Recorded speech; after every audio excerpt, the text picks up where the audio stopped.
Sir Syed Ahmad Khan research study and research centre के जो 1915 में उसका ये इस्टेब्लिश हुआ था सर गवर्नमेंट की तरफ से, जो माइनॉरिटीज़ के जो प्रॉब्लम आजकल फेस कर रहे हैं उस सिलसिले में उसको हुकूमत के जानिब से इस्लाह करने के लिए बताया गया था।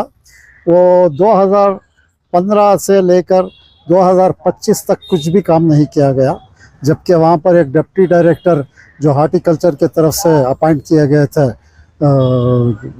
मिस्टर मंसूर बादशाह करके, उन्होंने कुछ काम नहीं किया 10 सालों में।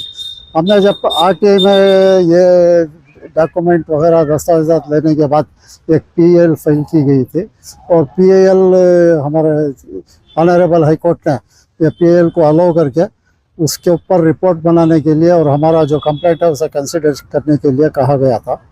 उसके बाद हुकूमत के जानिब से हमने ये पेश किया कि हाई कोर्ट का ऑर्डर हो के है, ऐसा क्या करना चाहिए करके बोल के।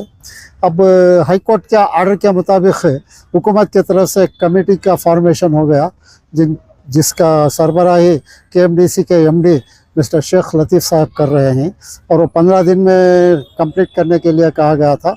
अब तक 2 सिटिंग, आज की तारीख जो 25 अप्रैल है 2026, उसमें 2 सिटिंग हुए हैं।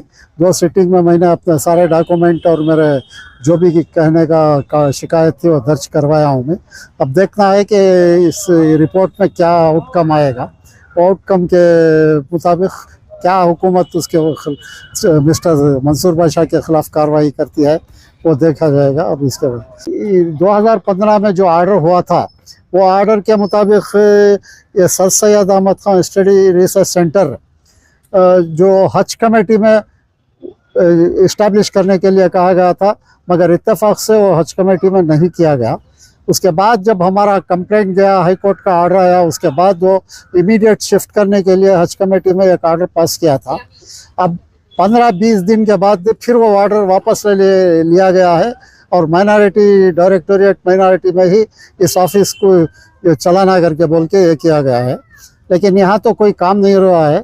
और 2022 में जनाब मंसूर बादशाह जो डिप्टी डायरेक्टर हैं सर सैयद के लिए, उन्होंने कुछ काम नहीं किया। रजिस्ट्रार ऑफ सोसाइटीज़ में उन्होंने एक ये रजिस्टर कराया है सर सैयद अहमद खान संशोधन है करके बोल के। 2022 से उन्होंने, मैंने आरटीआई लगा रखा हूँ कि उन्होंने क्या हिसाब किताब पेश किया है कोऑपरेटिव सोसाइटी को, वो देखना बाकी है।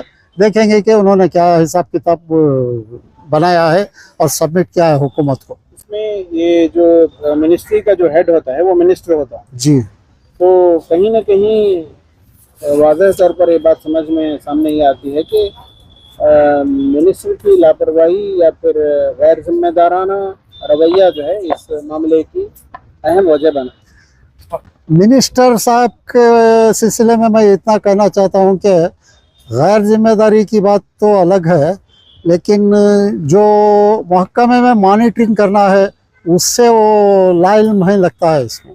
और 2024 और 25 में उन्होंने मंसूर बादशाह के लिए एक्शन लेने के लिए और उनको डिमोट करने के लिए सिद्धरामैया साहब को लिखे थे, उस पर भी कोई कार्रवाई नहीं हुई है।